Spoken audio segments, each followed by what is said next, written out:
5% of the US population has narcissistic personality disorder. That's 1 in 20 people, and that's just diagnosed cases. The actual number of manipulators walking around using psychological tricks to control others is much higher.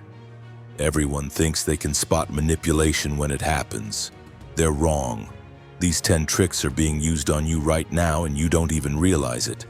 But once you learn them, you'll start seeing manipulation everywhere, and your life will never be the same.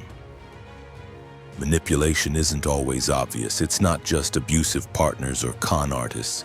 It's co-workers, friends, family members, dates, people who've learned to exploit psychological vulnerabilities to get what they want. They're not necessarily evil. Some don't even realize they're doing it. But the damage is real. And if you don't know what to look for, you'll keep falling for it over and over again. Trick number 1 is gaslighting, and it's the foundation of almost every manipulation tactic. Gaslighting is making you question your own reality and sanity. The manipulator denies things that clearly happened. They rewrite history. They tell you that conversations never occurred, that agreements were never made, that events you remember didn't happen the way you think. When you push back, they say you're imagining things. You're too sensitive. You're overreacting. You're crazy. Here's what it looks like in real life. Your partner agrees to meet you at 7. 7 comes and goes. They show up at 8:30 with no apology. When you say they're late, they insist they said 8:30. You know they said 7. You remember the conversation clearly. But they're so confident, so convincing that you start doubting yourself. Maybe you did hear wrong. Maybe you're remembering it incorrectly, and then somehow you end up apologizing to them for being upset about their lateness. That's gaslighting. The goal is to make you completely dependent on the manipulator's version of reality. Once they've convinced you that your memory and perception can't be trusted, they own you. You'll second-guess everything. You'll lose confidence in your own judgment, and you'll look to them to tell you what's real and what's not. But making you doubt reality is just the beginning. Trick number 2 is love bombing, and it feels incredible until you realize what's happening. Love bombing is when someone overwhelms you with affection, attention, gifts, and compliments right from the start. They tell you you're amazing. They shower you with praise. They want to spend every moment with you. They say, "I love you," after a week. They talk about your future together after a month. It feels like you found your soulmate. It's intoxicating. But here's the trick. They're creating instant emotional dependency. You get addicted to the high of all that attention and affection. Then, once you're hooked, they pull back. Suddenly, they're distant, cold, unavailable, and you panic. Where did that amazing person go? What did you do wrong? You chase the high. You work harder to get back to how things were at the beginning. You bend over backwards trying to please them, and they've got you exactly where they want you. This isn't just romantic relationships. Cult leaders use love bombing.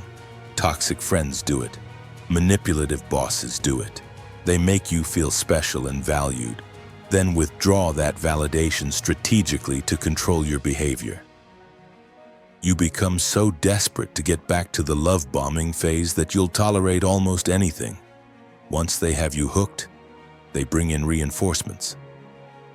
Trick number 3 is triangulation, and it's one of the cruelest manipulation tactics.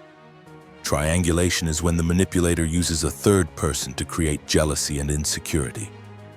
They constantly mention how amazing their ex was, how brilliant their coworker is, how perfect their friend handles situations. They pit people against each other for their attention and approval. They make you compete, and you feel like you're never good enough. In relationships, they'll talk about their ex in glowing terms while criticizing you. In the workplace, they'll compare your performance to someone else's constantly. With friends, they'll talk about how much fun they have with other people while making you feel replaceable. The goal is control. When you're competing for their validation, you're easier to manipulate. You'll work harder, accept worse treatment, lower your standards, all to prove you're worthy of their attention. While you're competing, they're playing another game.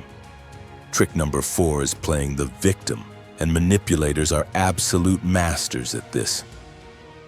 No matter what they've done to hurt you, they'll somehow position themselves as the one who's been wronged. They'll exaggerate situations to gain sympathy. They'll twist facts to avoid responsibility, and suddenly you're the bad guy for being upset about their behavior. Example: your partner forgets your anniversary, doesn't apologize. When you're hurt, they start crying about how stressed they are at work, how much pressure they're under, how hard their life is. Before you know it, you're comforting them. You're apologizing for making them feel bad about forgetting. You're taking care of their emotions while your hurt gets completely ignored. That's the manipulation. They turn their offense into your problem. This happens constantly. Parents who hurt their kids but cry about how hard parenting is. Friends who betray you but somehow make you feel guilty for being upset. Bosses who mistreat you but position themselves as overworked and underappreciated. You end up feeling sorry for the person who harmed you. And they never have to take accountability for anything. And when you finally call them out, watch what happens. Trick number 5 is projection, and it's absolutely wild once you know what to look for. Projection is when manipulators accuse you of exactly what they're doing. If they're lying, they accuse you of being dishonest. If they're cheating, they accuse you of infidelity. If they're being selfish, they call you selfish. It's like they're confessing through accusation, but in a way that puts you on the defensive. This serves multiple purposes. It shifts blame away from them. It makes you scramble to defend yourself instead of addressing their behavior. And it allows them to avoid confronting their own issues. Classic narcissist move. Someone who's constantly accusing you of lying? Check their story. Someone paranoid about you cheating? Look into what they're doing. Projection is often a confession disguised as an attack, but they're not done manipulating your emotions. Trick number 6 is guilt tripping, and if you grew up with manipulative parents, this one will hit hard. Guilt tripping is making you feel responsible for their happiness or distress. After everything I've done for you, this is how you treat me. You're making me feel terrible. I sacrificed so much and you can't even do this one thing. They weaponize guilt to force compliance. This trick makes you act against your own will and best interest. You want to set a boundary? They make you feel guilty. You want to make a choice they don't like? They guilt you into changing your mind. Parents use this to control adult children. Partners use it to prevent you from leaving. Friends use it to make you do things you don't want to do. The guilt becomes so overwhelming that you cave just to make it stop. And if guilt doesn't work, they escalate. Trick number 7 is emotional blackmail, and this is where manipulation crosses into serious territory. Emotional blackmail is threatening to exploit you emotionally if you don't comply with their demands. If you leave me, I'll hurt myself. I'll tell everyone what you did. You'll regret this. They create fear-based compliance. You're not staying because you want to. You're staying because you're terrified of what they'll do if you leave. This traps people in toxic situations for years. Abusive partners threaten self-harm. Manipulative family members threaten to cut you off from everyone. Toxic friends threaten to ruin your reputation. You feel responsible for their well-being even though they're destroying yours. This isn't love. This isn't loyalty. This is hostage-taking dressed up as a relationship. While controlling you with fear, they also use hope. Trick number 8 is hoovering, named after the vacuum brand because they're literally trying to suck you back in. Hoovering happens after you've tried to leave or distance yourself from the manipulator. Suddenly they're sorry. They've changed. They've realized what they lost. They make promises, they apologize. They love bomb you all over again, and if you're not careful, you get pulled right back into the cycle. The apologies are empty. The promises won't be kept, but they need to pull you back in because they're losing control. So they say exactly what you want to hear. I'll go to therapy. I'll do better. I can't live without you. And because you want to believe them, because part of you still hopes things can be different, you give them another chance. Then the abuse starts all over again. This cycle can repeat for decades. Every time you start healing and moving on, they reappear.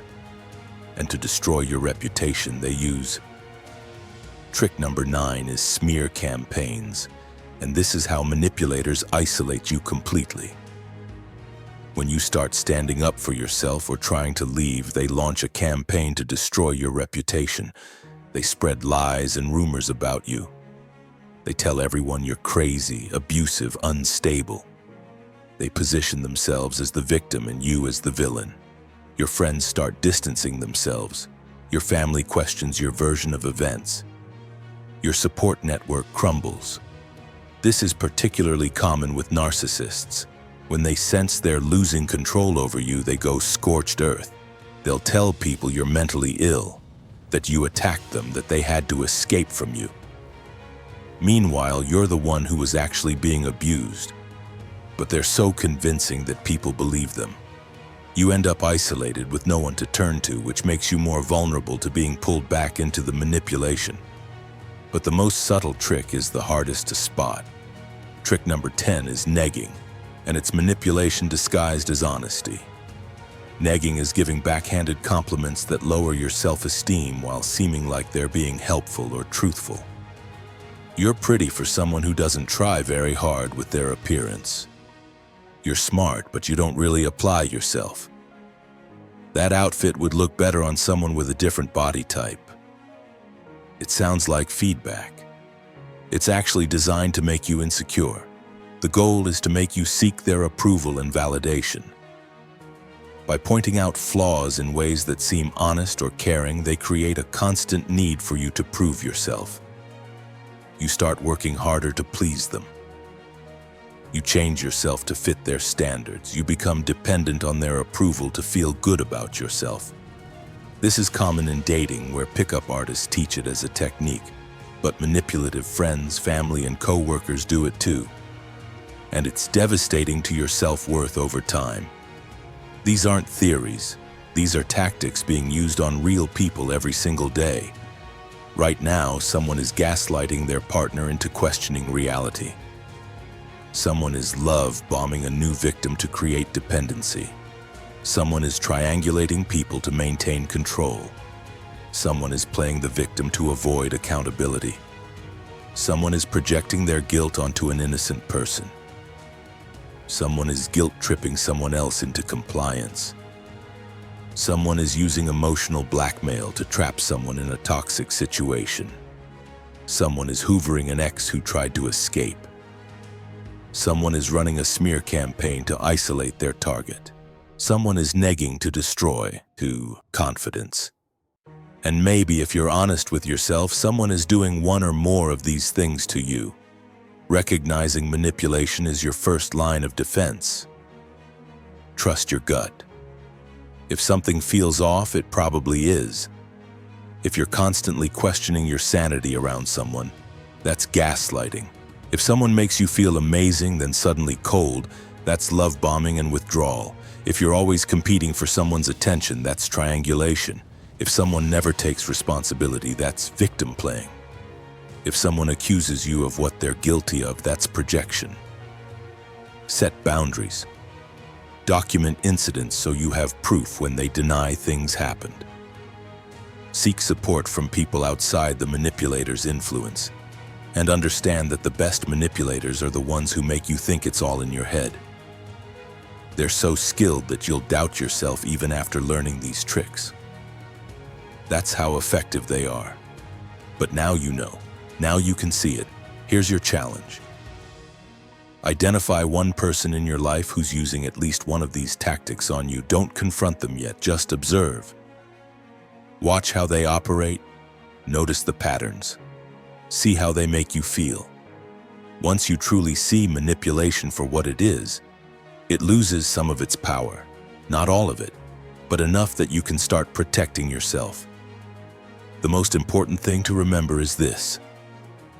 If you're constantly questioning your sanity, walking on eggshells, feeling guilty for having needs, defending yourself against accusations that don't make sense, competing for someone's affection, or staying in a relationship out of fear rather than love, you're being manipulated. It's not in your head, it's real, and you deserve better.